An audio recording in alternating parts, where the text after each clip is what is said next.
So hello everyone, तो कैसे हैं आप सब लोग। मैं कुमार सुमन आपका तहे दिल से स्वागत करता हूं हमारे इस प्यारे प्लेटफॉर्म न्यूज़ अकेडमी पे।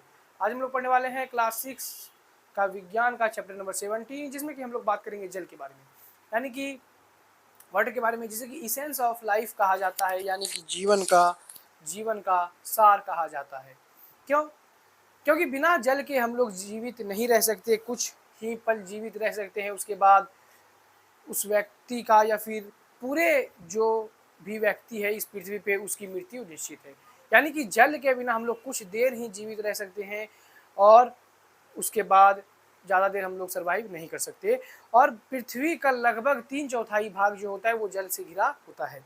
ठीक है, इसलिए भगवान ने भर भर के जल दिया है पृथ्वी पे। लेकिन इसमें जो सभी जल है वो यानी कि 3/4 जो भाग जल का है वो सभी जल पीने योग्य नहीं है, उनमें से कुछ ही जल पीने योग्य है। तो उन सभी के बारे में भी हम लोग बात करेंगे इस चैप्टर में। अब सबसे पहली बात कि जल की आवश्यकता क्या है। तो जल की आवश्यकता जो है हम बात करते हैं कि पौधों और जानवर जो भी है इस धरती पे, जो पौधा है, जो जानवर है, उसके शरीर में जितने भी जैविक प्रक्रम हो रहे हैं, यानी कि जीवन को चलाने के लिए जो प्रक्रम होते हैं उन्हें जैविक प्रक्रम कहते हैं। तो वो जितने भी जैविक प्रक्रम हो रहे हैं उनको होने के लिए जल की आवश्यकता होती है, यानी कि वो प्रक्रम क्या होता है, जल पे ही निर्भर करता है। तो यहाँ तक क्लियर है। तो मैं इस पॉइंट को यहाँ पे लिखूंगा सबसे पहले कि पौधों तथा जानवरों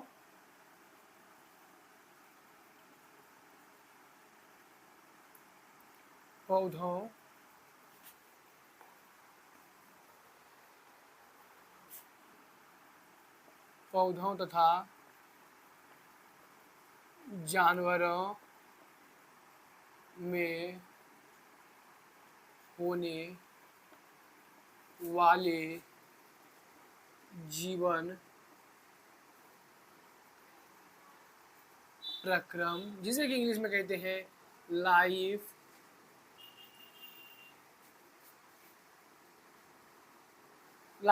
प्रोसेस, जिसे कि इंग्लिश में क्या कहते हैं, लाइफ प्रोसेस, जल पर ही निर्भर करता है। जल पर ही निर्भर करता है। क्या करता है? जल पर ही निर्भर करता है।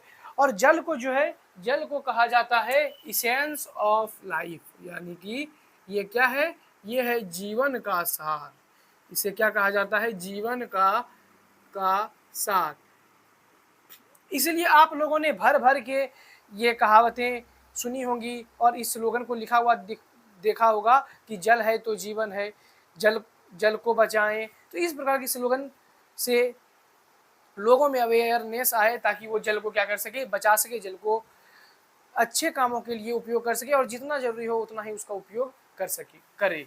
तो इसलिए जीवन का सार कहा जाता है, जिसे कि इंग्लिश में कहते हैं essence of life, ESSENCE, essence of life, जिसे कि इंग्लिश में क्या कहते हैं, इसेंस ऑफ लाइफ हम लोग कहते हैं। हमारा जो शरीर है, एक मनुष्य का जो शरीर है, उसमें लगभग 70% जल होता है। तो यहाँ पे हम लोग इस पॉइंट को लिखेंगे कि हमारे शरीर में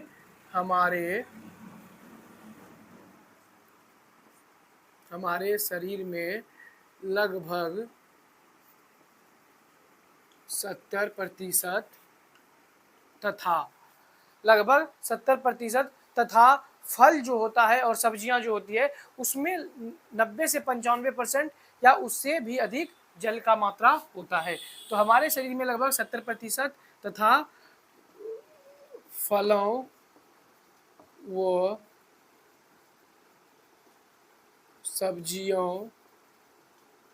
सब्जियों में लगभग 90 से लगभग 80% से 90% तक जल होता है। 80% से 90% तक क्या होता है, जल होता है। और पौधों और जानवरों का जो जीवन प्रक्रम होता है वो भी जल पे ही क्या करता है, निर्भर करता है। तो इन सभी चीज़ों को हम लोगों ने लिख लिया है। और यहाँ पे हम लोग क्या करेंगे, आगे बढ़ेंगे। उससे पहले जल जो है बहुत सारे चीज़ों में भाग लेता है, पार्टिसिपेट करता है और हमारे शरीर के अंदर, तो जिसकी वजह से क्या होता है कि ये सभी प्रक्रम हमारे शरीर में होते रहते हैं। तो वो कौन कौन से पार्ट्स में भाग लेता है, तो पहला जो पार्ट्स है वो क्या है, वो है जैव रासायनिक अभिक्रिया में, यानी कि हमारे शरीर में जो जीवन को चलाने के लिए जो अभिक्रियाएं होती हैं उन्हीं को जैव रासायनिक अभिक्रिया कहा जाता है। तो उसमें भाग लेके क्या करता है, ये जैविक प्रक्रम को करने में मदद करता है। तो जैविक प्रक्रम हो रहा होगा तो हमारा शरीर क्या कर रहा होगा, काम कर रहा होगा। तो यहाँ तक आप लोग नोट डाउन कीजिए, फिर हम लोग आगे बढ़ेंगे।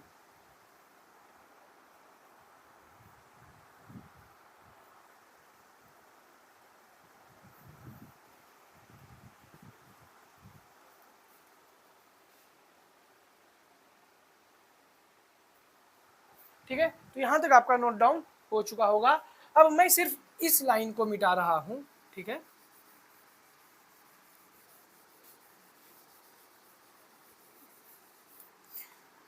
अब जो है पौधों और जानवरों का जो जीवन प्रक्रम है, पौधों और जानवरों में होने वाले जो जीवन प्रक्रम है वो जल पर ही निर्भर करते हैं इसलिए जल को जीवन का सार कहा जाता है। तो ये जल जो है विभिन्न प्रकार की अभिक्रियाओं में भाग लेता है। तो हमारे शरीर में जितने भी जैविक प्रक्रम हो रहे होते हैं, जैविक प्रक्रम, जैविक प्रक्रम हो रहे होते हैं उसमें भाग लेता है। तो उस यहाँ पे मैं लिख देता हूं जैव रासायनिक, जैव रासायनिक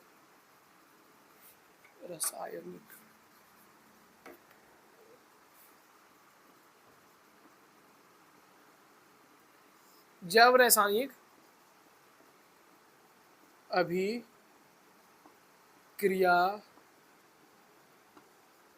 में भाग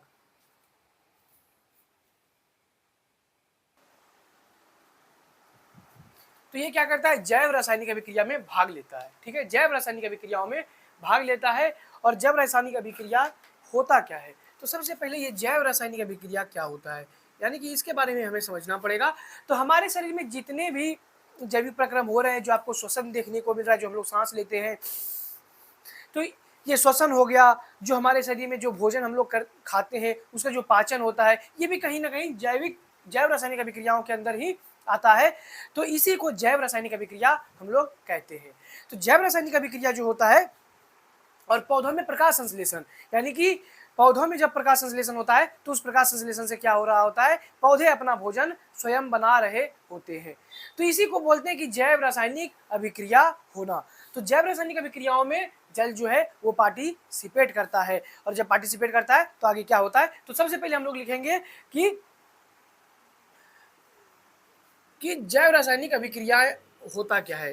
तो जैसे कि श्वसन हो गया, श्वसन हो गया, पाचन हो गया, पाचन तथा प्रकाश संश्लेषण जैसी अभिक्रियाओं में भाग लेता है।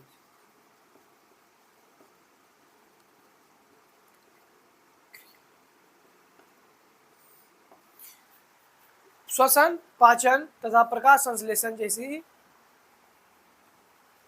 जैसी रासायनिक अभिक्रियाओं में भाग लेता है। रासायनिक अभिक्रियाओं में, क्योंकि ये जैव रासायनिक अभिक्रिया है तो रासायनिक अभिक्रियाओं में भाग लेता है, जैसी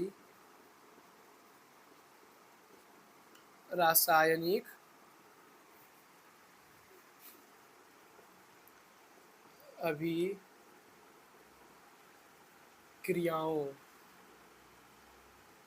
अभिक्रियाओं जिसे कि बोलते हैं बायोकेमिकल रिएक्शन।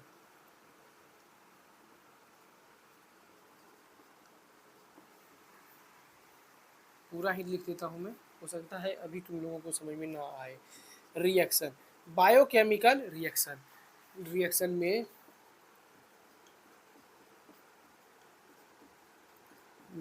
भाग लेता है। ठीक है, तो जैव रासायनिक अभिक्रिया में ये भाग लेता है। और जैव रासायनिक अभिक्रिया क्या है, श्वसन, पाचन व प्रकाश संश्लेषण जैसी रासायनिक यानी कि बायोकेमिकल रिएक्शंस में भाग लेना, ठीक, भाग लेकर ये जैव रासायनिक अभिक्रियाओं में पार्टिसिपेट करता है। अब श्वसन जब हम लोग करते हैं तो श्वसन में क्या करते हैं, श्वसन में हम लोग क्या करते हैं, श्वसन में करते हैं हम लोग ऑक्सीजन का ग्रहण, ठीक है, ऑक्सीजन का ग्रहण, क्या करते हैं, ऑक्सीजन का ग्रहण करते हैं। जब हम लोग सांस लेते हैं तो उसमें ऑक्सीजन का ग्रहण करते हैं, ये मैंने पिछले चैप्टर में पढ़ा रखा है, चुंबक से पहले वाला जो चैप्टर था उसमें मैंने ये सारी चीजें पढ़ा रखा है, ठीक है। तो जब हम लोग ऑक्सीजन का ग्रहण करते हैं तो ये जो ऑक्सीजन है, ये जो ऑक्सीजन जो वातावरण से हम लोग अपने श्वास द्वारा खींचते हैं, उसका लगभग 4%, इसका लगभग 4%, इसका लगभग 4% क्या हो जाता है, भोजन को ऑक्सीकरण करने में, भोजन को ऑक्सीकृत करने में खर्च हो जाता है। तो यहाँ पे इसका लगभग 4% भोजन को ऑक्सीकृत करने में खर्च हो जाता है। क्या हो जाता है, इसका लगभग 4% भोजन को ऑक्सीकृत करने में खर्च हो जाता है। और इस प्रोसेस को हम लोग कहते हैं कि इस प्रोसेस को कहते हैं ऑक्सीकरण कहा जाता है, यानी कि जब ऑक्सीजन की उपस्थिति में भोजन का ऑक्सीकृत हो रहा, भोजन को ऑक्सीकृत किया जाता है, तो उस प्रोसेस का जो नाम है उसे कहा जाता है ऑक्सीकरण।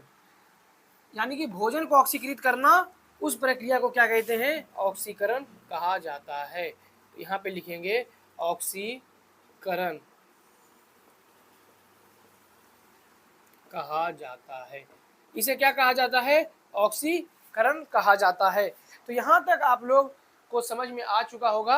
अब ऑक्सीकरण कहा जाता है, और जब ये ऑक्सीकरण का प्रोसेस शुरू होता है, ऑक्सीकरण जब हो रहा होता है तो इससे हमें क्या मिलता है, जब ऑक्सीकरण हो रहा होता है भोजन का तो इससे हमें क्या मिलता है, तो भोजन जब हम लोग करते हैं तो उससे क्या मिलता है, ऊर्जा मिलता है, जिससे कि काम करने की शक्ति हम लोगों के अंदर आती है। तो पहला चीज तो यहाँ पे मिलता है हमें ऊर्जा। दूसरी चीज कि हमें क्या मिलता है, कार्बन डाइऑक्साइड। कार्बन डाइऑक्साइड यानी कि हम जो सांस लेते हैं उसको छोड़ते भी हैं, तो हम ले रहे हैं ऑक्सीजन और छोड़ रहे हैं क्या, कार्बन डाइऑक्साइड। क्या छोड़ रहे हैं, कार्बन डाइऑक्साइड। तो यहाँ पे पहला चीज ऊर्जा देखने को मिलता है, कार्बन डाइऑक्साइड देखने को मिलता है, और जल भी हमारे शरीर से कहीं ना कहीं निकल रहा होता है। तो यहाँ पे लिखेंगे कार्बन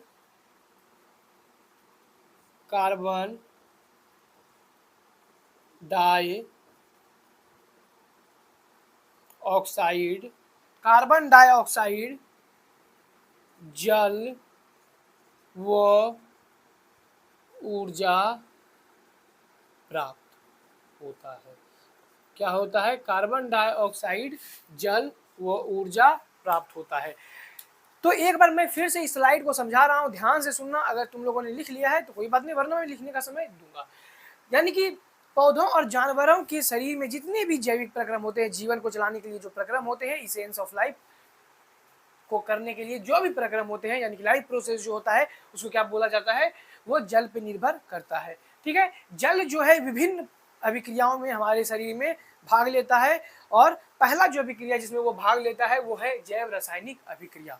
ठीक है, जैव रासायनिक अभिक्रिया। अब जैव रसायन किसे कहते हैं, हमारे शरीर में श्वसन हो गया, पाचन हो गया, पौधों में प्रकाश संश्लेषण हो गया, यानी कि वह मेन काम में मेन कार्य जिससे कि हमारे शरीर को चलाने में मदद मिलता है, उसमें क्या करता है कि जल भाग लेता है, जैसे कि श्वसन, पाचन, प्रकाश संश्लेषण जैसी रासायनिक अभिक्रियाओं में भाग लेता है, जिसे कि बायोकेमिकल रिएक्शंस कहते हैं। और जब श्वसन में हम लोग क्या करते हैं, ऑक्सीजन का ग्रहण करते हैं, तो इस ऑक्सीजन का लगभग 4% हमारे भोजन को ऑक्सीकृत करने में खर्च हो जाता है, और उस जो कृत भोजन हो रहा होता है उस प्रक्रिया को हम लोग क्या कह रहे होते हैं, ऑक्सीकरण कह रहे होते हैं। और ऑक्सीकरण जब हो जाता है तो इससे हमें क्या क्या प्राप्त होता है, भोजन जो की है उसे ऊर्जा मिलती है, जल जो हमारे शरीर में उस रिएक्शंस को करने के लिए पार्टिसिपेट किया है वो जल भी निकलता है। और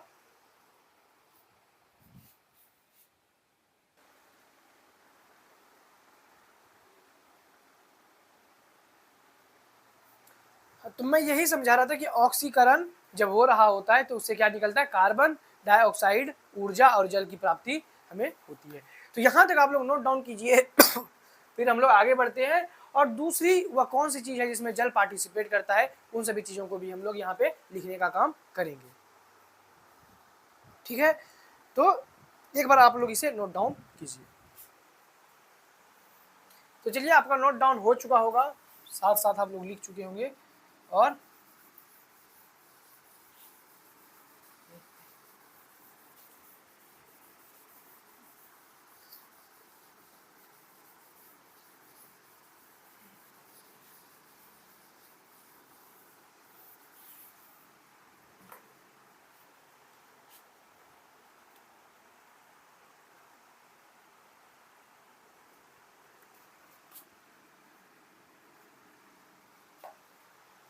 दूसरा जो है वो क्या है, माध्यम के रूप में कार्य करके, माध्यम के रूप में कार्य करके।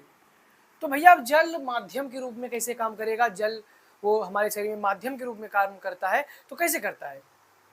तो सबसे पहली चीज कि अभी जैसे मैंने आपको पहला जो बताया कि जैव रासायनिक अभिक्रिया में भाग लेता है, तो जितने भी हमारे शरीर में जैव प्रक्रम हो रहे थे तो उसके लिए क्या कर रहा था, जल एक माध्यम का काम कर रहा था।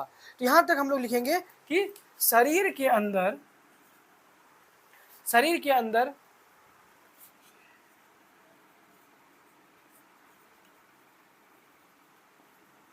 शरीर के अंदर होने वाले प्रक्रमों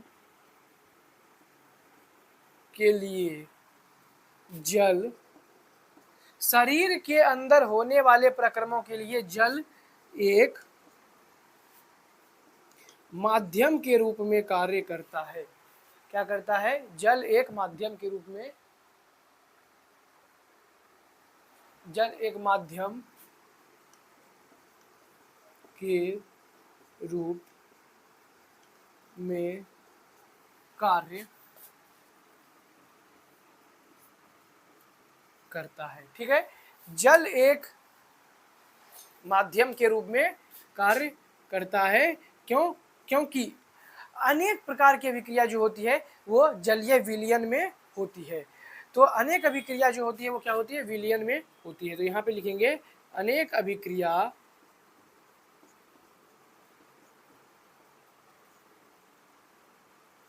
अनेक अभिक्रिया विलयन में होती है। अनेक अभिक्रिया जो हमारे शरीर में होती है वो विलयन में होती है। तो यहाँ तक आप लोगों को अगर क्लियर है तो आप लोग एक बार थम्स अप दे दीजिए। बाकी मैं अभी समझा रहा हूँ कि कैसे विलयन के रूप में ये काम करता है। ठीक,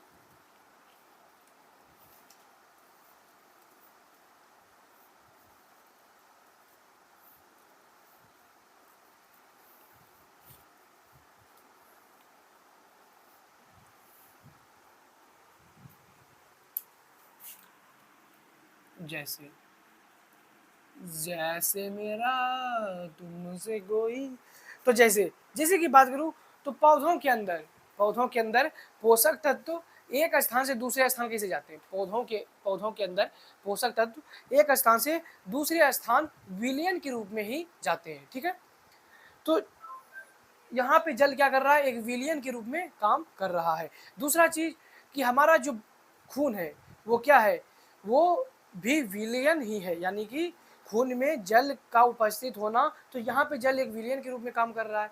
ठीक है, तो माध्यम के रूप में यहाँ पे जल काम कर रहा है। तो यहाँ पे लिखेंगे कि खून में जल का होना,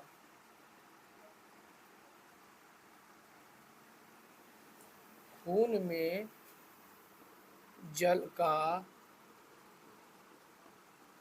उपस्थित होना, खून में जल का उपस्थित होना, ठीक है। दूसरा दूसरा दूसरा पौधों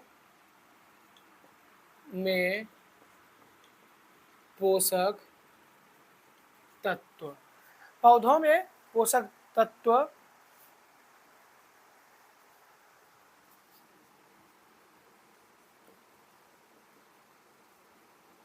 फ्रेंड्स विलयन के रूप में ही, विलयन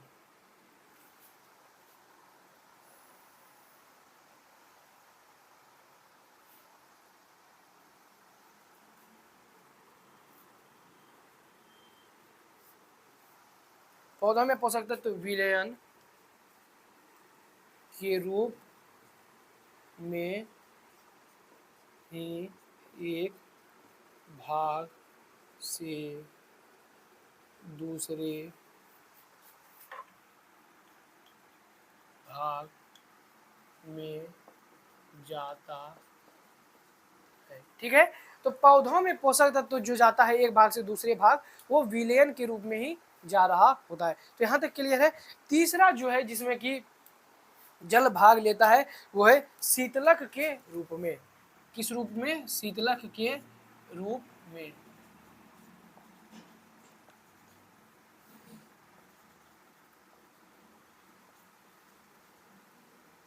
शीतलक के रूप में। शीतलक मतलब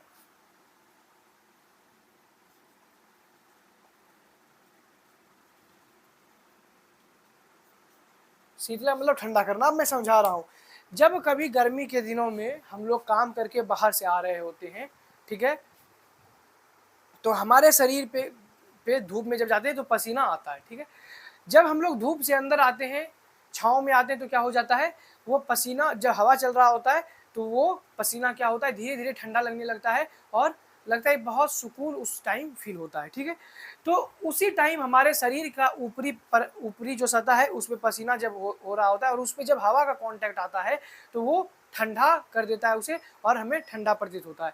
तो यहाँ पे जो है वो शीतलक के रूप में कार्य कर रहा है। तो यहाँ तक नोट डाउन कीजिए। ये पार्ट आपका जो था किन किन चीज़ों में जल भाग लेता है, ये यहाँ पे खत्म हो जाता है। अब हम लोग बात करेंगे कि जल के उपयोग क्या क्या हैं, जल को किन किन चीज़ों में उपयोग में लाया जाता है और किस लिए उसका उपयोग किया जाता है।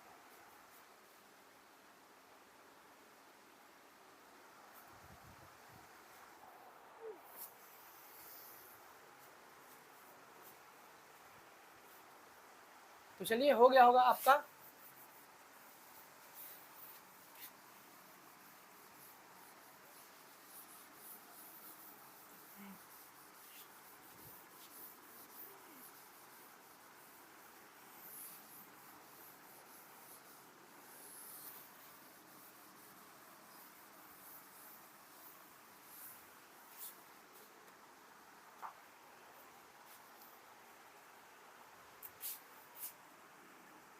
तो यहाँ पे हम लोग देखेंगे जल के उपयोग।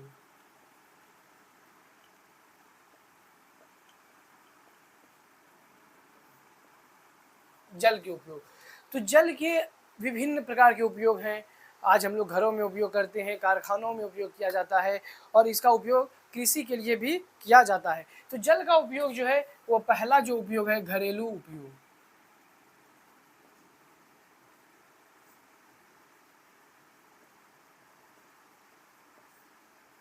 पहला उपयोग क्या है? घरेलू उपयोग, यानी कि घरों में इसका उपयोग किया जाता है, नहाने के लिए, खाना बनाने के लिए, पीने के लिए। तो इन सभी चीज़ों को हम लोग क्या बोलते हैं कि जल का ये घरेलू उपयोग है, ठीक है। जैसे खाना बनाना, पीना, मुंह धोना आदि। इसको क्या बोलेंगे कि ये सभी जल का घरेलू उपयोग है। कृषि उपयोग दूसरा जो है, जब हम लोग जल को कृषि के लिए उपयोग करते हैं तो इसको बोलते हैं कि भैया ये जल का कृषिय उपयोग है। ये जल का क्या है? कृषिय उपयोग है। अब कृषिय उपयोग में इसका उपयोग क्या क्या हो गया, जैसे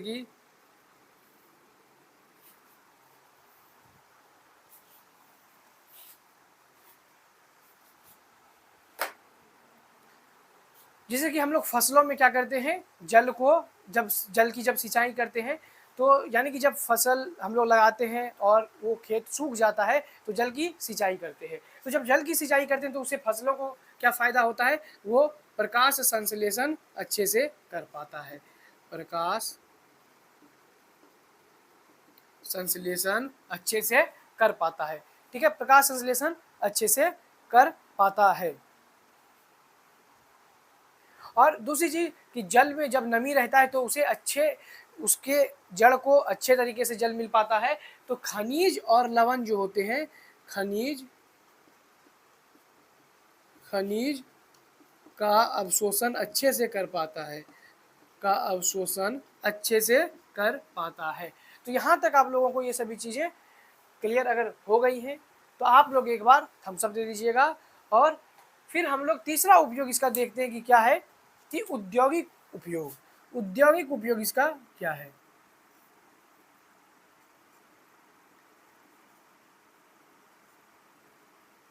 औद्योगिक उपयोग,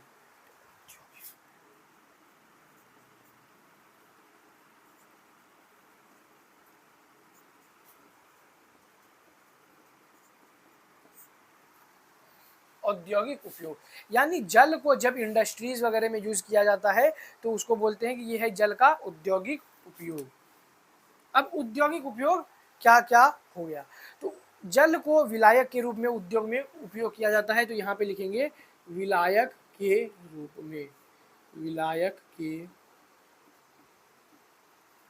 के रूप में जल का उपयोग विलायक के रूप में किया जाता है। जल का उपयोग विलायक के रूप में किया जाता है। अभिकारक के रूप में किया जाता है, अभिकारक के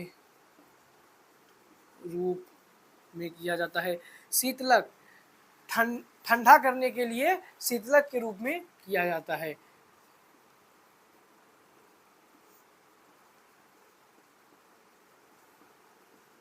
शीतलक के रूप में। तो ये सभी जो यहाँ पे एग्जाम्पल आपको देखने को मिल रहे हैं, यहाँ पे क्या मिल रहा है कि जल का उपयोग 3 टाइप से हम लोग देखते हैं अपने सिलेबस में। पहला जो है वो घरेलू उपयोग, खाना बनाना, मुंह धोना, पीना, पानी, नहाना, इन सभी चीज़ों के लिए जब हम लोग उपयोग करते हैं, घरों में अपने जल को उपयोग करते हैं तो बोलते हैं कि भैया ये घरेलू उपयोग है जल का।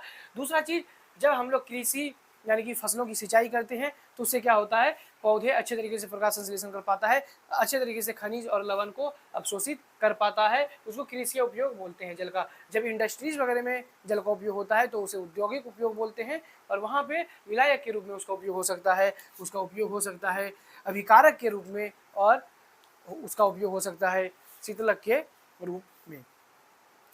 यहाँ तक आप लोग नोट डाउन कीजिए, फिर हम लोग आगे चलते हैं।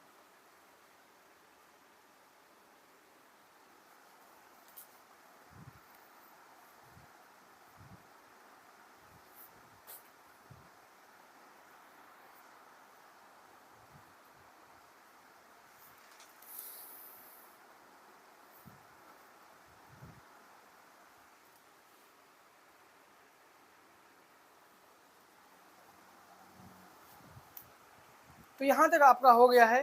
तो अब हम लोग आगे चलते हैं और देखते हैं कि जल के उपयोग तो पढ़ चुके हैं हम लोग, अब देखते हैं जल की अवस्थाएं।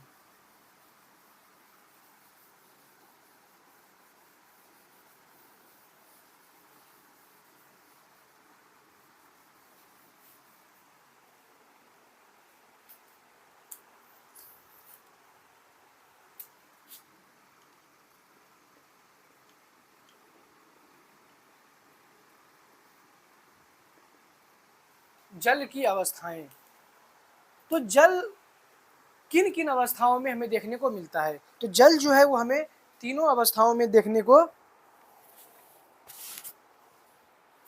क्या हो जाता है, मिल जाता है। जल हमें तीनों अवस्थाओं में देखने को मिल जाता है। यानी कि जल को हम ठोस अवस्था में भी देख सकते हैं जब उसे बर्फ के रूप में जमा दिया जाता है। दूसरी चीज़, जल तो लिक्विड फॉर्म में खुद रहता है, यानी कि द्रव के अवस्था में तो रहता ही है। तीसरी चीज़ कि जल को हम लोग गैसीय अवस्था में देखते हैं, जब जल को गर्म किया जाता है तो वो भाप बन के उड़ने लगता है, वाष्प बन जाता है वो, तो वो जल का क्या है, गैसीय अवस्था। यानी कि प्रकृति में तीनों अवस्थाओं में जल देखने को मिलता है हमें। तो यहाँ पे हम लोग लिखेंगे कि जल की 3 भौतिक अवस्थाएं होती हैं। जल की 3 भौतिक अवस्थाएं होती हैं।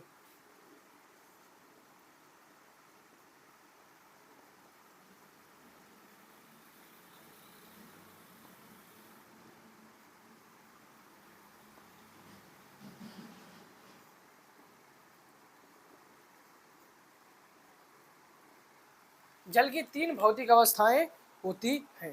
पहला जो अवस्था है वो है ठोस। ठोस में क्या देखने को मिलेगा, जैसे कि बर्फ हो गया। दूसरा जो अवस्था है वो है द्रव, जिसमें कि खुद जल आता है। तीसरा जो अवस्था है वो है गैस। गैस में जलवाष्प आ गया, उसको बोलते हैं कि ये जो है गैस अवस्था इसका है। यानी कि ये जो है प्रकृति में तीनों अवस्था में उपस्थित है, होते हैं। प्रकृति में तीनों अवस्था में उपस्थित होते हैं। ठीक है, यहाँ तक क्लियर है कि जल का 3 अवस्था है और प्रकृति में तीनों अवस्था में ये हमें देखने को मिलता है। ठीक, अब मैं यहाँ पे बात करूं कि जैसे बर्फ है तो ये जल कब बनेगा और ये जलवाष्प कब बनेगा। अगर अभी तक तुमने मेरे सारे लेक्चर्स देखे हैं तो ये सभी चीज़ें तुम्हें याद होगा, क्योंकि मैंने पिछले लेक्चर्स में ये सभी बातें पढ़ा रखा हूँ। अगर उस लेक्चर्स को तुमने मिस किया है ना भाई, तो फिर से उसे जाके देखो, क्योंकि देख लेना, क्योंकि वो बहुत ज़रूरी है। ठीक है, तो जब हम लोग बर्फ़ को गर्म करते हैं, यानी कि फ्रिज से बाहर कर देते हैं, धीरे धीरे वो गर्म हो जाता है तो जल बनने लगता है। जल को जब फिर गर्म किया जाता है तो वो जलवाष्प बनने लगता है। जब जलवाष्प को ठंडा किया जाता है तो जल बनने लगता है, और जब जल को ठंडा किया जाता है तो वो बर्फ बनने लगता है। यानी कि हम लोग कह सकते हैं जल की अवस्थाएं अंतर परिवर्तनीय है। जल की जो अवस्था है वो अंतर परिवर्तनीय है। जल की अवस्थाएं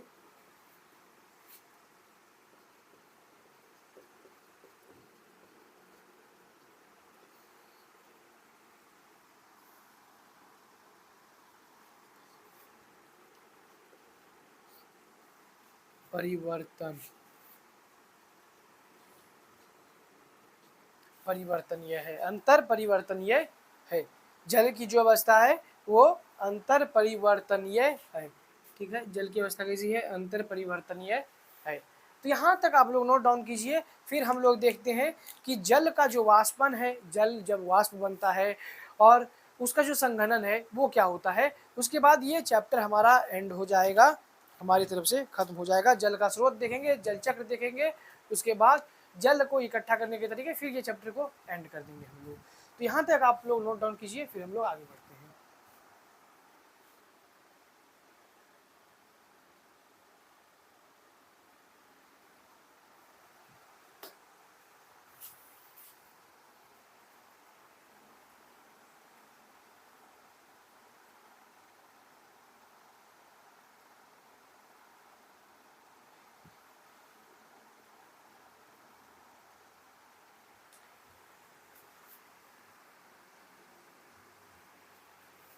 तो यहाँ तक हो गया है, तो अब मैं मिटाता हूँ उसको, और अब हम लोग देखते हैं वाष्पन व संघनन।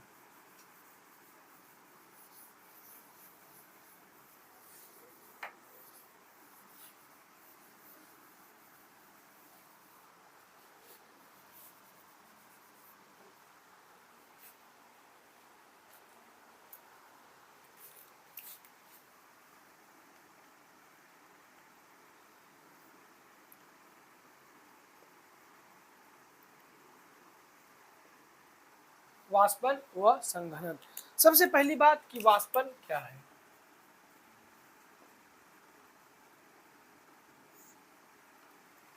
वाष्पन क्या है, यानी कि जब कोई पदार्थ द्रव अवस्था से गैस अवस्था में परिवर्तित हो जाता है उसको क्या बोलते हैं हम लोग, वाष्पन। जैसे कि जल को अगर गर्म किया जाए तो वो धीरे धीरे अपने द्रव अवस्था से गैसीय अवस्था में परिवर्तित होने लगता है, उसी को वाष्पन कहा जाता है। यानी कि जब कोई पदार्थ द्रव अवस्था से गैस अवस्था में परिवर्तित हो जाए उसको वाष्पन कहते हैं। तो यहाँ पे लिखेंगे पदार्थ का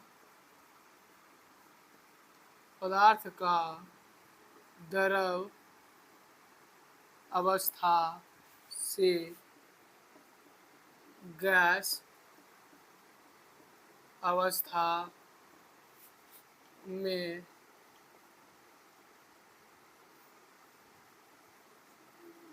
अवस्था में परिवर्तित होना। क्या है कि पदार्थ का द्रव अवस्था से गैस अवस्था में परिवर्तित होना। और वाष्पन की जो प्रक्रिया होती है वो प्रत्येक ताप पे होती है। यानी कि इस रूम में अगर मैं रख दूं, जब ये तौलिया लेके आया था मैं तो थोड़ा सा भींगा हुआ था, अभी क्या हो चुका है, सूख चुका है। लेकिन मैं धूप में रखता तो इससे ज़्यादा वहाँ पे उसे मतलब इससे जल्दी वहाँ पे क्या होता, सूख गया होता। तो यहाँ पे भी वाष्पन की प्रक्रिया हो रही है और वहाँ पे भी वाष्पन की प्रक्रिया देखने को मिलती। लेकिन यहाँ पे क्या हो रहा है कि यहाँ पे वाष्पन जो हो रहा है वो धीरे हो रहा है, क्योंकि यहाँ पे जो है वो वायु के द्वारा हो रहा है। यहाँ पे जितना ज़्यादा गर्मी होगा, ठीक है, जितना ज़्यादा ताप इसको मिलेगा, वाष्पन का प्रक्रिया जो होगा उतना तेज होगा। ये सभी चीज़ें मैं अभी लिखवाऊंगा, तो इसलिए मैं बता रहा हूँ कि ये वाष्पन का जो प्रक्रिया होता है वो प्रत्येक ताप पे होता है। किसी भी ताप पे आप लेके चल जाएं, वहाँ पे वाष्पन का प्रक्रिया होगा, ठीक है। लेकिन बात ये है कि वो वाष्पन डिपेंड करेगा तापमान पे। अगर ताप बहुत ज़्यादा है तो वाष्पन जल्दी हो जाएगा, ताप बहुत कम है तो वाष्पन की प्रक्रिया धीरे धीरे होगा, ठीक है। तो यहाँ पे हम लोग लिखते हैं कि वाष्पन की प्रक्रिया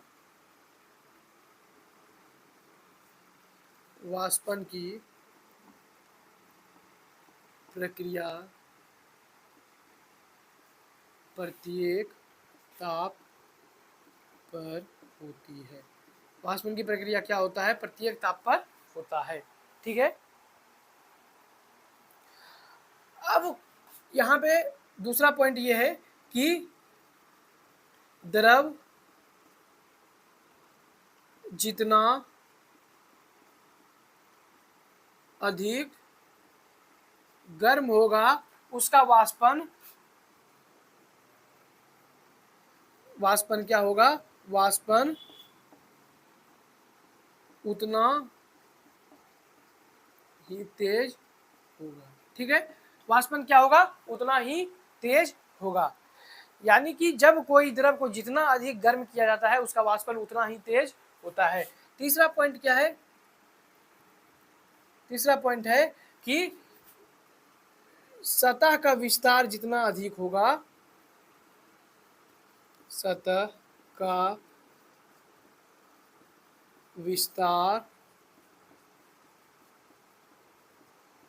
जितना अधिक वाष्पन उतना ही तेज। यानी कि सतह का विस्तार जितना अधिक होगा उसका वाष्पन उतना तेज होगा। अब जैसे कि मैं एक एग्जांपल बताऊं, जितना पानी लेना है किसी चीज से माप के ले लेना, ठीक है, बराबर दोनों में रखना।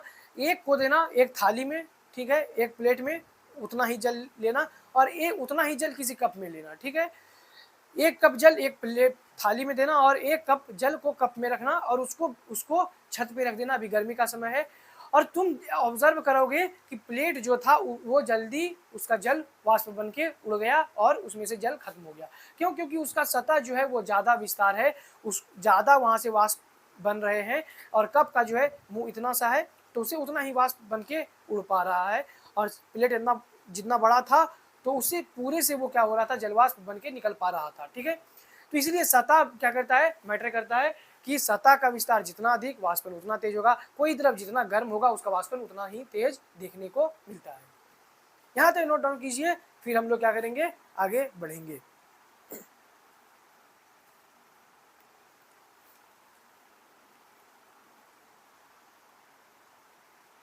तो यहाँ पे मैं लिख देता हूँ कि इसी से रिलेटेड कुछ और बात मैं यहाँ पे लिख देता हूँ कि द्रव के वाष्पन के लिए आवश्यक शर्तें, यानी कि जब द्रव का वाष्पन होगा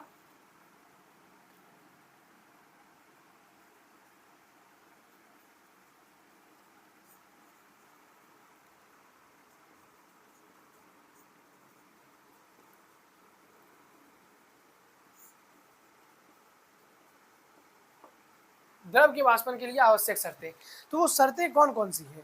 पहला कि द्रव का जो ताप है वो उच्च ताप होना चाहिए। आप बर्फ वाले स्थान पे जाके हम लोग वाष्पन की तो नहीं कर सकते कि भैया बर्फ वाला स्थान है, फ्रिज में रख दिया और उसमें से क्या होगा, वाष्प हो जाएगा, जल वाष्प होगा फ्रिज से, ऐसा नहीं हो सकता है। तो उच्च ताप होना बहुत जरूरी है, उच्च ताप का होना, ठीक है। पहला उच्च ताप का होना। दूसरा क्या है? दूसरा जो है हमारे पास वो है कि निम्न आर्द्रता। मैंने अभी आपको समझा रखा है कि वायु में क्या होता है, ह्यूमिडिटी यानी कि आर्द्रता होता है, लेकिन एक सीमित तक ही वायु अपने अंदर आर्द्रता को रख सकता है। तो निम्न आर्द्रता का होना, निम्न आर्द्रता आर्द्रता का होना होना। अब सर्दी के मौसम में तो क्या होता है, सर्दी के मौसम में भी वाष्पन होता है, लेकिन वह प्रोसेस धीरे हो जाता है। अगर हम लोग अभी किसी भी चीज़ को सूखने के लिए डालते हैं तो वो गर्मी के दिनों में जल्दी सूख जाता है। क्यों? क्योंकि अभी जो वायु में ह्यूमिडिटी है, आर्द्रता है, वो कम है। गर्मी के मौसम में कम होता है आर्द्रता, ठीक। लेकिन सर्दी के मौसम की बात करें तो उसमें ज़्यादा आर्द्रता देखने को मिलता है, जिस कारण से क्या हो जाता है कि उस समय वस्त्रों को सूखने में समय लग जाता है।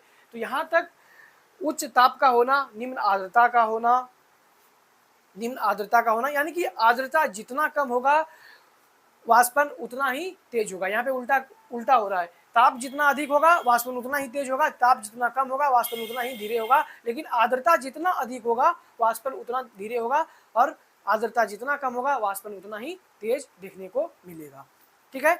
विशाल सतह विस्तार मैंने यहाँ पे लिख रखा है, विशाल सतह विस्तार। तो यहाँ पे लिखूंगा कि तीसरा पॉइंट जो है विशाल सतह विस्तार, जिसका सतह जितना ज्यादा फैला होगा वो उसका वाष्पन उतना जल्दी होगा। विशाल सतह का विस्तार होना,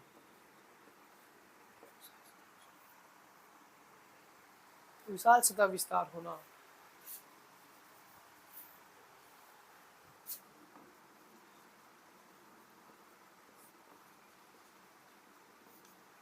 विशाल सतह विस्तार होना। चौथा चौथा क्या है कि वायु का प्रवाह। अभी जैसे मैंने ये तौलिया यहाँ पे रखा था तो इस पे कोई धूप का कांटेक्ट नहीं पड़ रहा था, ठीक है। वायु यहाँ पे फैन चल रहा है तो उसी के वजह से यहाँ पे क्या हो रहा है कि इसका जो जल था थोड़ा इसमें वो वाष्प बन के उड़ गया। यानी कि द्रव के वाष्पन में वायु भी सहायक होता है। तो अब ये क्या होता है, वायु जैसे कि अभी मैं इसको धूप में रखता तो ये 2 मिनट में सूख जाता, लेकिन मैंने यहाँ पे रखा तो 5 मिनट लगाया इसने, तो ठीक है कि थोड़ा धीरे धीरे ये प्रोसेस हुआ, लेकिन वायु भी क्या करता है, वाष्पन में मदद करता है। तो यहाँ पे लिखेंगे वायु का प्रवाह,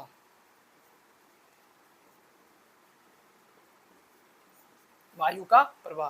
तो यहाँ तक आप लोग नोट डाउन कीजिए, फिर हम लोग क्या करते हैं, आगे बढ़ते हैं और देखते हैं कि संघनन क्या है। संघनन,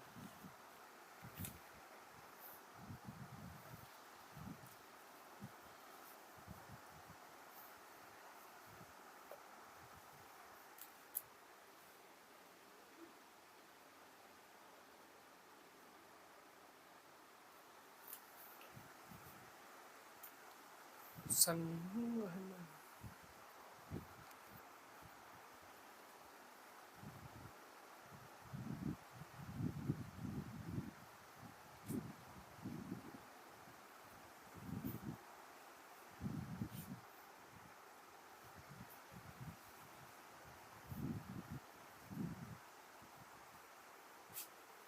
चलिए हो गया होगा आपका। अब यहाँ पे हम लोग देखते हैं संघनन को।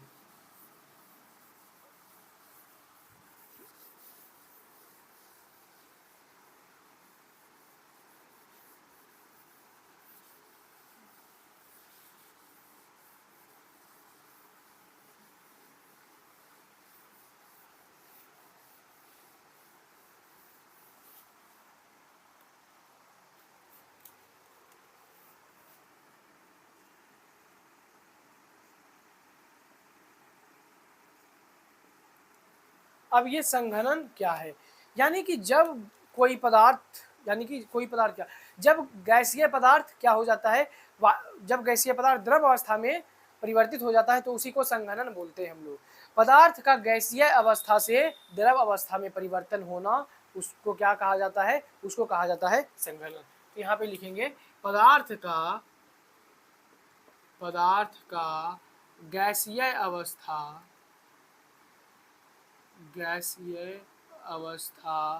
से, पदार्थ का गैसीय अवस्था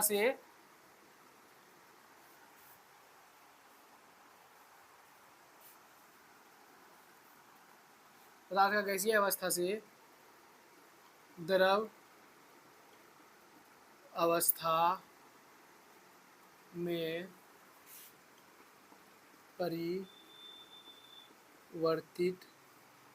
होना, इसको क्या कहा जाता है, इसको कहा जाता है संघनन। ठीक है, इसको क्या कहा जाता है, इसको कहा जाता है संघनन। जैसे कि मैं एग्जांपल की बात करूं तो आपने देखा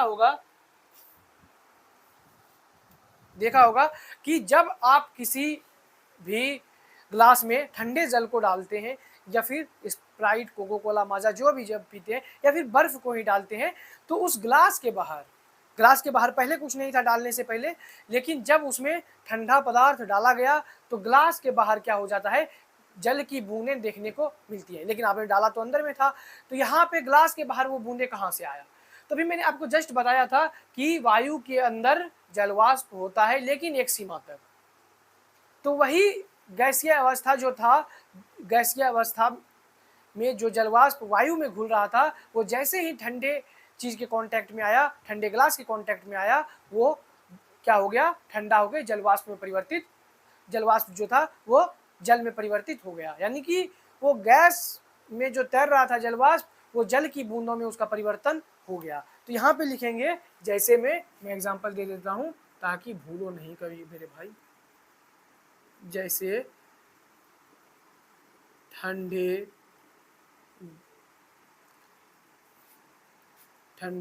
गिलास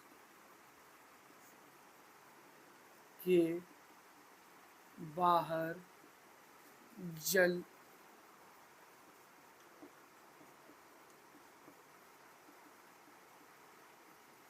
की बूंदें, तो इसको क्या बोलते हैं, इसको बोलते हैं संघनन। ठीक है, इसको क्या बोलते हैं, इसको बोलते हैं संघनन। अब जल के स्रोत की हम लोग बात करें तो मेन तो यही है कि जल का स्रोत क्या क्या है, ये जो जल है इसके स्रोत क्या क्या हो सकते हैं। तो जल का स्रोत क्या क्या हो सकता है, तो जल कहाँ कहाँ देखने को मिलता है, जल देखने को मिलता है हमें तालाब,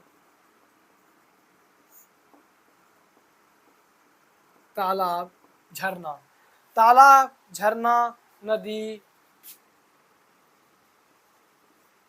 नदी व झील, ये क्या हो सकता है, जल का स्रोत हो सकता है। और नदियों के जल को क्या कहा जाता है, नदियों के जल को कहा जाता है कि ये ताजा जल है। ठीक है, ये ताजा जल है। झील को इंग्लिश में कहते हैं लैक्स, और नदी को रिवर, ठीक है, तालाब को पॉन्ड, और झरना को बोला जाता है वाटरफॉल। शायद इसका इंग्लिश वाटरफॉल ही होता है, एक बार गूगल कर लेना वैसे। ठीक है, तो तालाब, झरना, नदी व झील, ठीक है, तो इसको क्या बोला जाता है, जल के स्रोत हैं ये सभी, इनसे ही क्या होता है, जल हमारे पास आता है। ठीक, दूसरी चीज कि एक इसका जो है वो भौम जल भी क्या है, इसका स्रोत है, भौम जल।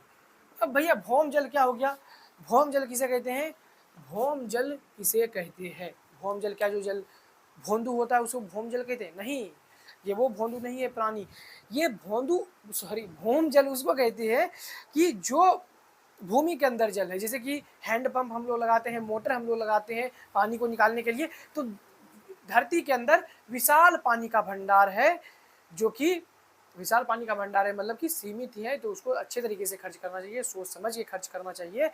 तो विशाल सतह मतलब कि विशाल जल का भंडार है, और उसी को भौम जल कहा जाता है, यानी कि भूमि के अंदर विशाल जल के भंडार को, भूमि के अंदर विशाल जल जल भंडार को, भूमि के अंदर जो विशाल जल का भंडार है उसी को भौम जल कहा जाता है। एक आता है हमारे सामने संतृप्त क्षेत्र, संतृप्त क्षेत्र, ठीक है, संतृप्त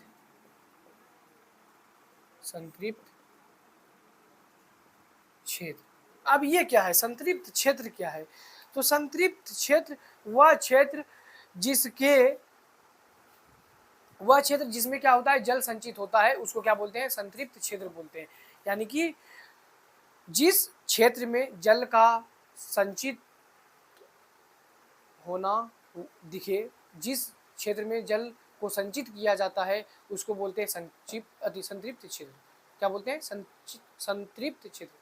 मैं खुद ही संतृप्त क्षेत्र बोलने में पता नहीं मुझे क्या हो रहा है संतृप्त क्षेत्र बोलते हैं उसको, यानी कि वह जगह जहाँ पे जल का जमाव हो, यानी कि जल को संचित किया जाए, वह क्षेत्र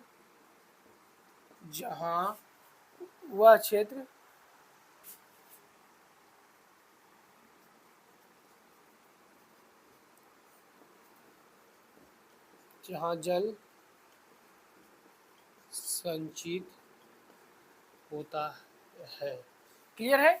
यानी कि जल का स्रोत तालाब, झरना, नदी व झील, भौम जल भूमि के अंदर के जल को कहते हैं, और संतृप्त क्षेत्र वह क्षेत्र जिसमें जल संचित होता है। ये सभी जल के स्रोत हैं। और भैया वाष्पन और संघनन मैंने समझा दिया कि संघनन पदार्थ गैसीय अवस्था से द्रव अवस्था में परिवर्तित होना, जैसे कि ठंडी गिलास के बाहर पानी की बूंदों का उपस्थित होना। तो यहाँ तक आप लोग नोट डाउन कीजिए, फिर हम लोग जल चक्र देखते हैं कि जल चक्र क्या है।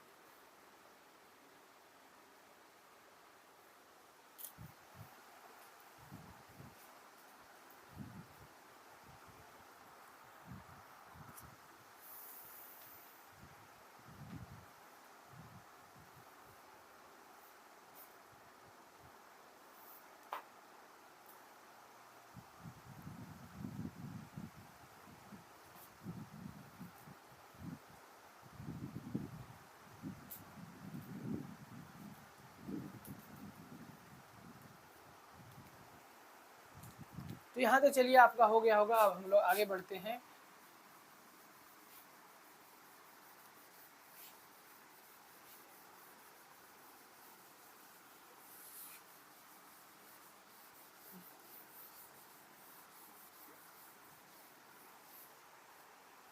यहाँ पे देखते हैं जल चक्र क्या है। जल चक्र क्या है? जल चक्र क्या है? यानी कि जल जो है वो अपने ही विभिन्न रूपों में घूमते रहता है, अपने ही विभिन्न स्रोतों के बीच घूमते रहता है, उसी को क्या कहते हैं, जल चक्र। अब अपने ही विभिन्न स्रोतों में कैसे घूमेगा, ये सारी चीजें मैं अभी आपको लिखवाऊंगा और समझाऊंगा। तो पहले लिखते हैं कि जल का अपने ही विभिन्न स्रोतों के बीच घूमना।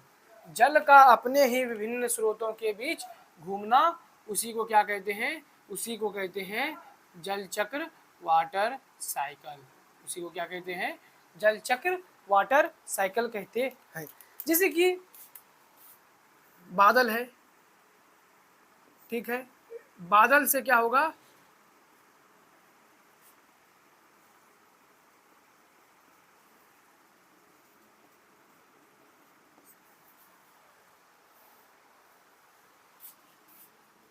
बादल है, ठीक, बादल से क्या होगा, बादल से होगा कि वर्षा होगा, बादल से वर्षा होता है। फिर वर्षा से क्या होता है, वर्षा से होता है कि वो फिर जैसे बादल है, ठीक, बादल से वर्षा हुआ, फिर वो वर्षा का जल जो है जमीन पे आया, महासागरों वगैरह में गया, नदियों वगैरह में गया, इधर उधर खेतों वगैरह में गया। फिर जब धूप उगता है तो उसका जल जो है वो वाष्पित होता है, यानी कि वाष्प बन के वो धीरे धीरे फिर बादल के पास जाता है और बादल बन जाता है, और फिर वाष्पन होकर बादल बन जाता है, और फिर वो क्या होता है, वर्षा होता है, फिर जल वाष्प बनता है, फिर बादल बनता है, फिर वर्षा होता है, फिर जल वाष्प होता है, फिर क्या होता है, बादल बनता है। तो ऐसे ही ये चक्र इसका घूम रहा है, इसी को हम लोग क्या बोलते हैं, जल चक्र बोलते हैं। इसी को क्या बोलते हैं, जल चक्र बोलते हैं। इसी को हम लोग जल चक्र भी बोलते हैं, इसी को जल चक्र बोला जाता है। यहाँ तक क्लियर है। जल चक्र का अध्ययन हम लोग 3 भागों में बांट के करते हैं। जल चक्र का अध्ययन 3 भागों में बांट के करते हैं हम लोग। तो यहाँ पे हम लोग लिखेंगे कि जल चक्र का अध्ययन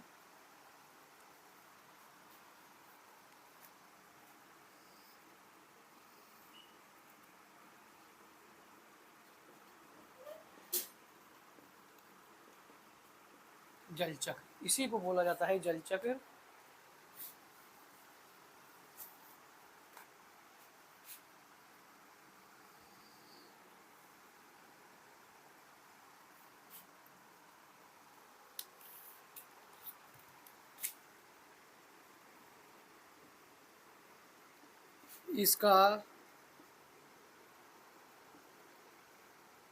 इसका अध्ययन इसके 3 भागों में बांट के क्या करते हैं हम लोग, करते हैं। 3 भागों में बांट कर इसका अध्ययन 3 भागों में बांटकर इसका अध्ययन जो किया जाता है वो 3 भागों में बांट कर किया जाता है। पहला जो है वाष्पन और संघनन। पहला क्या है, पहला है वाष्पन व संघनन, जिसमें कि बादल और कोहरा बनता है। बादल व कोहरा का बनना, बादल व कोहरा बनना, ठीक है। कोहरा में आप लोगों ने देखा होगा कि मुंह पे फेस पे क्या होता है कि जब आप लोग कोहरा में बाहर निकलते हैं ठंडी के समय में, तो फेस पे थोड़ा थोड़ा पानी आ रहा होता है, तो उसमें भी जलवाष्प ही होता है। तो इसी वजह से वाष्पन और संघनन, बादल और कोहरा का बनना, ठीक है। दूसरा जो है वो है अवक्षेपण। अवक्षेपण। अब ये भैया अवक्षेपण क्या है?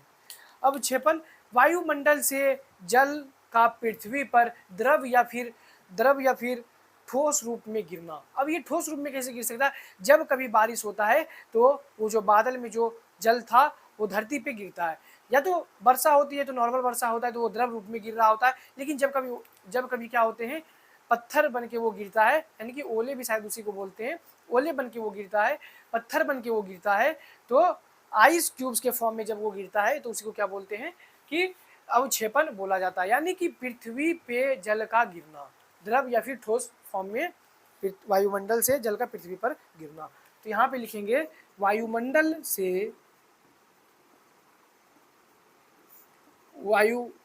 से जल का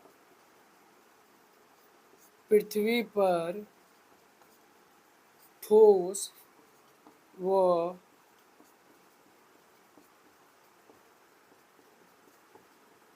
द्रव रूप में गिरना, उसी को क्या कहा जाता है? अवक्षेपण कहा जाता है। तीसरा जो है महासागरों में लौटना।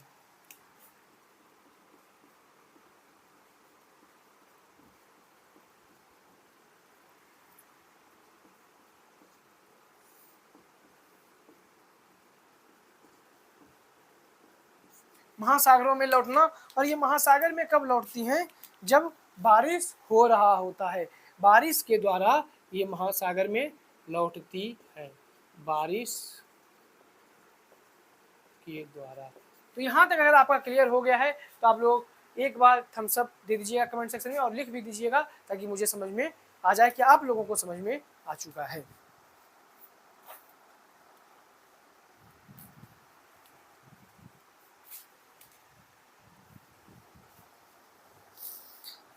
आप लोग को समझ में आ गया है तो एक समझ में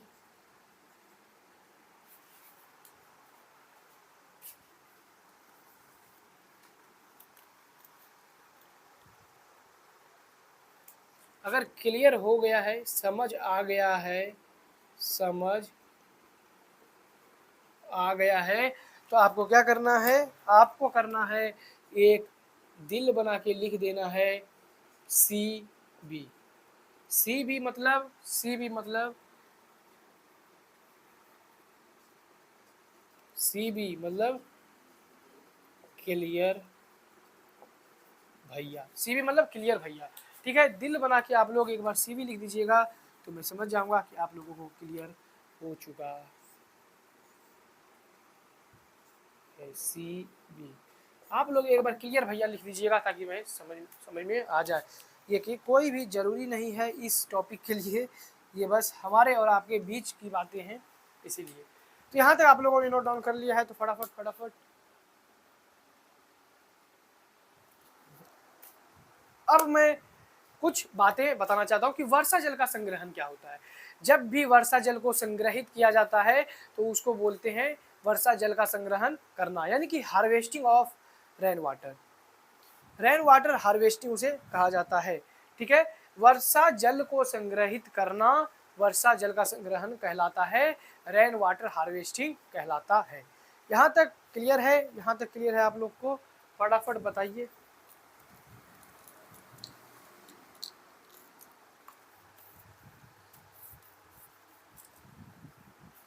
तो चलिए हम लोग आगे चलते हैं।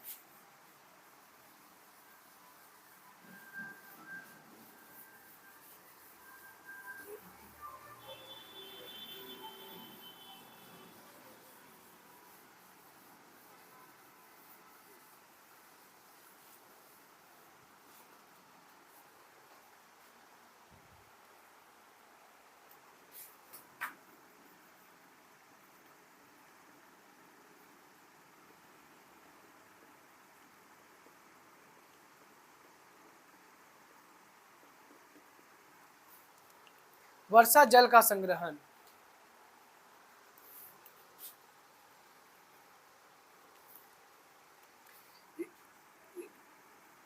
इसका मतलब हुआ वर्षा के जल को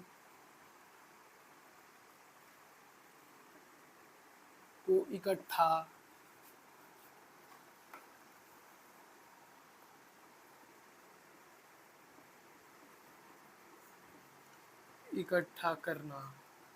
वर्षा के जल को इकट्ठा करना इसी को कहा जाता है, इसको क्या कहा जाता है? वर्षा जल संग्रहण कहा जाता है। वर्षा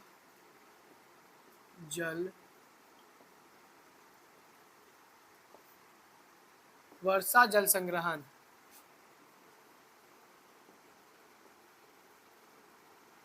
रेन वाटर हार्वेस्टिंग कहा जाता है। ठीक है, वर्षा के जल को इकट्ठा करना ही वर्षा जल संग्रहण कहलाता है। अब इकट्ठा करने के तरीके,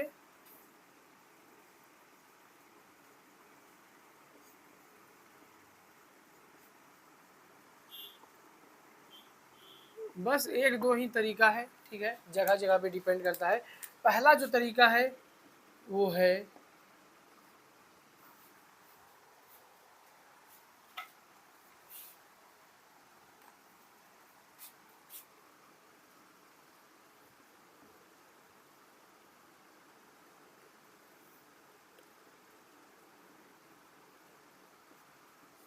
वो क्या है? वो है गड्ढा या टैंक खोदकर। गड्ढा या टैंक खोदकर। दूसरा क्या है? दूसरा है जलाशय बनाकर।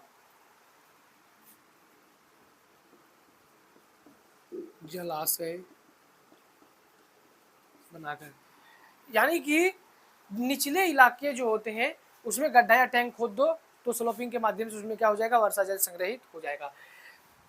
अब जिधर तीन तरफ से पहाड़ बना है, ठीक है, आप नीचे जलाशय बना दो तो वहां पे क्या हो जाएगा? वर्षा जल का संग्रहण हो जाएगा। तीसरा जो है वो क्या है? वो है मकान के छत का जल संग्रहण। मकान के छत का जल संग्रहण। ठीक है, तो मकान का जो छत है उसका भी जल संग्रहण हम लोग कर सकते हैं। यही कुछ तरीके थे, बेसिक से तरीका सबको पता रहता है। तो इसमें से कुछ पूछा नहीं जाएगा, या में भी ये सवाल आ सकता है कि वर्षा जल संग्रहण किसे कहते हैं और इसके कुछ तरीकों को बताएं, इस प्रकार का भी सवाल दिखने को मिल सकता है। तो कुछ छोड़ना नहीं है, आप लोग किताब को आराम से पढ़ लीजिएगा। और मैं यहाँ पे नोट डलवा के एक चीज लिखवा रहा हूँ कि नोट डाल के एक चीज लिखो कि जब कभी बहुत अधिक वर्षा हो जाती है तो क्या होता है, बाढ़ आ जाता है, ठीक है, खेतों में जल भर जाते हैं, लोगों के घर डूब जाते हैं, तो उस समय बाढ़ के समय जब क्या होता है कि बाढ़ का पानी मिट्टी को काट के अपने साथ लेके चली जाती है। मिट्टी का ऊपरी परत जो होता है वो बाढ़ अपने साथ लेके चला जाता है, इसी को मिट्टी का अपरदन कहा जाता है, इरोजन ऑफ सोयल। यहां पे लिखेंगे कि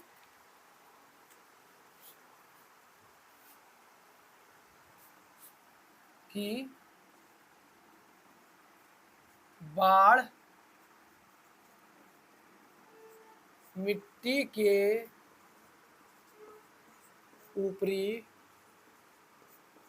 परत को बहा ले जाती है,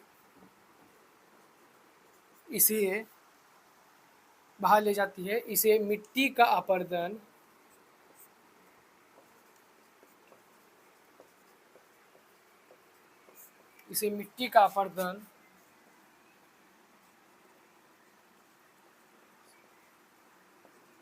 इरोजन ऑफ सोयल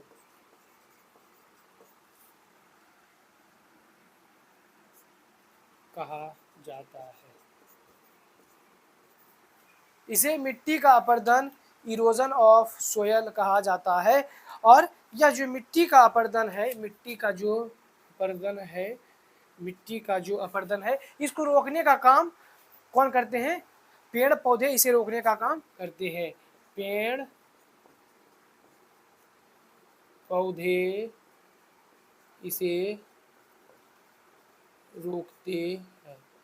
पेड़ पौधे क्या करते हैं? इसे रोकने का काम करते हैं। तो देख रहे हो इस चीज को, जब कभी बाढ़ आता है वो क्या करता है, मिट्टी के ऊपरी परत को अपने साथ बहा के लेके चला जाता है, और इसको जो रोकता है वो है पेड़ पौधा, घास फूस, ठीक है। लेकिन आज हमारे वायुमंडल की ये जो दशा है, जिसमें कि बहुत सारे वृक्षों को काटा जा रहा है, हर चीज को रोकने के लिए लोग सड़कों पे उतर रहे हैं। अरावली को काटने का मिला था कि अरावली को साफ कर दिया जाए, तो हर चीज को काटा जा रहा है, ना जाने कितने कितने पेड़ काटे गए, और सरकार का इस पे से कोई ध्यान नहीं है। जनरली सरकार का ही हाथ है इन चीज़ों को कटवाने में। तो हर चीज़ के लिए लोग प्रोटेस्ट कर रहे हैं, अपनी ज़िंदगी को जीने के लिए लोग प्रोटेस्ट कर रहे हैं, पेड़ को बचाने के लिए लोग प्रोटेस्ट कर रहे हैं। तो इसको समझना चाहिए सरकार को, लेकिन सरकार जो सत्ता में बैठी है वो उसको आम पब्लिक की ज़िंदगी से कोई मतलब नहीं है। आपको अपने हक के लिए लड़ना पड़ेगा, आपको अपने हक के लिए सभी चीज़ों में उतरना पड़ेगा। तो यही सभी चीज़ें आजकल सरकार को ये सभी कुछ नहीं दिख रहा है, लोगों की ज़िंदगियाँ नहीं दिख रही है, और सोशल जो चीज़ हो रहा है वो सभी कुछ नहीं दिख रहा है। तो जब तक लोग अच्छी शिक्षा को ग्रहण नहीं करेंगे तब तक उसे पता भी नहीं चलेगा कि ये सभी चीज़ें क्या होती है। अभी आप पढ़ चुके हैं तो आपको ये चीज़ पता होगा कि मिट्टी के अपरदन को रोकने के लिए पेड़ पौधे हैं। तो मैं भी, अगर आप लोग में से कोई कल बने पीएम सीएम जो भी बने, अगर आपको ये चीज़ याद रहा तो आप उस चीज़ को कभी मत करना, यही उम्मीद है। बाकी जो हो रहा है, जो चल रहा है, उसको चलने देते हैं। हम लोगों का काम पढ़ना है और पढ़ाना है। तो चलिए, तब तक के लिए पढ़ते रहिए, मस्त रहिए, पूरा रिवीजन करके रखिएगा। ये चैप्टर मेरी तरफ से यहाँ खत्म हो जाता है। अगला जो चैप्टर आपका शुरू होगा वो होगा वायु हमारे चारों ओर। उसमें हम लोग बात कर रहे होंगे वायु के बारे में, और अच्छे तरीके से पढ़ के रखिएगा। और एक डिस्क्लेमर देना चाहता हूँ, मैं किसी भी पार्टी का सपोर्टर नहीं हूँ। मेरा सवाल सिर्फ उससे करना है जो अभी सत्ता में बैठे हैं, वो चाहे कोई भी हो, सत्ता में बैठने वाले लोग, क्योंकि सवाल उसी से किया जाता है जो लोग पावर में रहते हैं, ठीक है। तो पावर वाले लोगों से ही हमेशा सवाल किया जाता है, उससे नहीं किया जाता जो पावर में नहीं है। तो इसलिए मैं यहाँ पे ये चीज़ बता चुका हूँ। तो पढ़ते रहिए, मस्त रहिए, मिलेंगे आपसे अगले लेक्चर में। ओके बच्चों, लव यू, बाय बाय। और आपको पीडीएफ मिल जाएगा टेलीग्राम पे, अपने दोस्तों को शेयर कर दीजिएगा, अपने रिलेटिव्स को शेयर कर दीजिएगा। Love you, bye bye.